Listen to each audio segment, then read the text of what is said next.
अस्सलाम वालेकुम to all of you. Kashif रेट की जानिब से इस वीडियो में मैं आपके साथ एंट्री टेस्ट 2020 में होने वाली एक्सपेक्टेड चेंजेस के हवाले से बात करूंगा। जो डिफरेंट रिमर सर्कुलेट कर रहे हैं उसका एनालिसिस करेंगे कि क्या ऐसा होना पॉसिबल है या नहीं।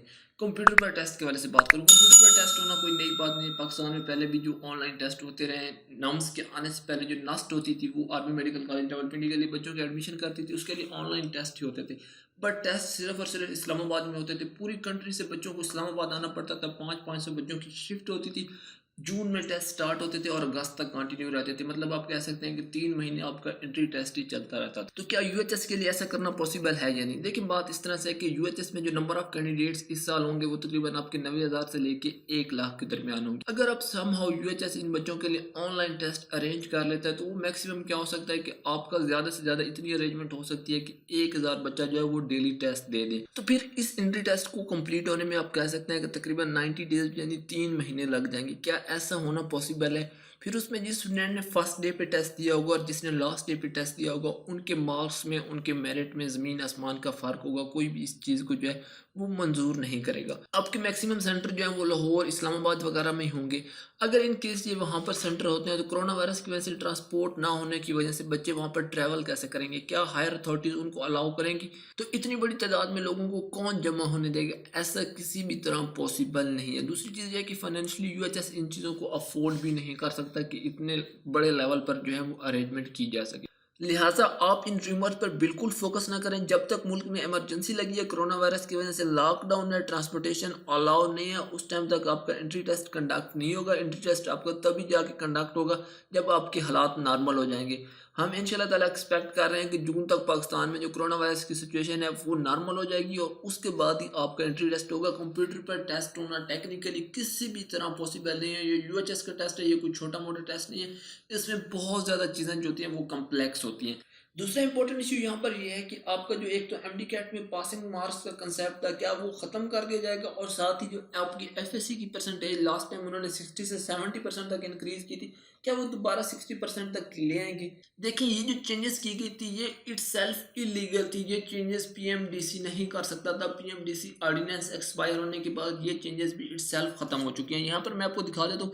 यहाँ पीएमडीसी की वेबसाइट पर आप देख सकते हैं admission regulation 2018 as amended on 30 मई 2019 यानी 30 मई 2019 को इसमें चेंजेस की गई थी। अब आपकी ये जो दोनों चीज़ें कौन सी, एफएससी 70% करना और एंट्री टेस्ट में 60% पासिंग मार्क्स लाने वाला कंसेप्ट, ऑल दो इसको ऑलरेडी डिफरेंट सूबे जो है वो अपोज कर रहे हैं। सिंध ने इसको बिल्कुल फॉलो नहीं किया।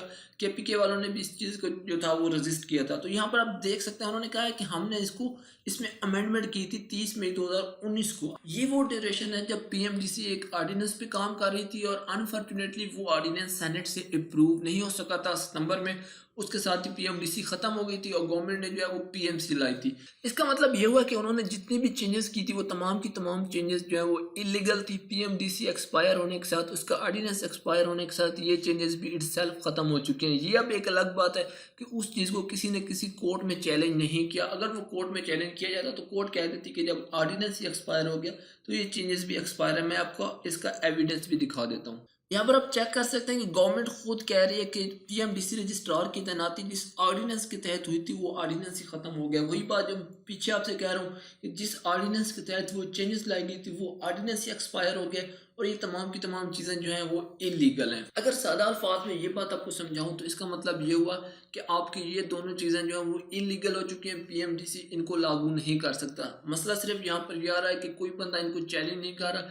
जैसे किसी कोर्ट में भी इस चीज़ को चैलेंज किया जाना है, इन दोनों चीज़ों ने ऑटोमेटिकली एक्सपायर हो जाना है। लिहाजा आप उम्मीद रखें कि एमडीकैट 2020 में ये चीज़ें जो है वो फॉलो नहीं होगी। जहाँ तक रही बात एमडीकैट की डेट के हवाले से, तो देखिए मैं आपको ऑलरेडी इस हवाले से एक वीडियो में डिटेल से एक्सप्लेन कर चुका हूँ। डेट के हवाले से मैं आपसे यही कहूँगा कि अगस्त के लास्ट वीक से आप एक्सपेक्ट कर लें। उसके बाद किसी भी टाइम एंट्री टेस्ट हो सकता है। अगर कोरोना वायरस की वजह से जो कंडीशन है वो नॉर्मल हो जाती है तो इट मीन्स कि आप अपने आप को मेंटली अगस्त के लास्ट वीक से प्रिपेयर रखें। उसके बाद नेक्स्ट किसी भी टाइम हो सकता है, सितंबर में भी हो जाए, हो सकता है अगर हालात ख़राब ना हो तो ये अक्टूबर तक भी जा सकता है। लेकिन अपने आप को आपने अगस्त के लास्ट वीक से प्रिपेयर करना है। अगर इस हवाले से आपके माइंड में कोई और क्वेश्चन हो तो कमेंट बॉक्स में पूछें। वीडियो को लाइक करें, चैनल को सब्सक्राइब करें। Thank you very much for watching.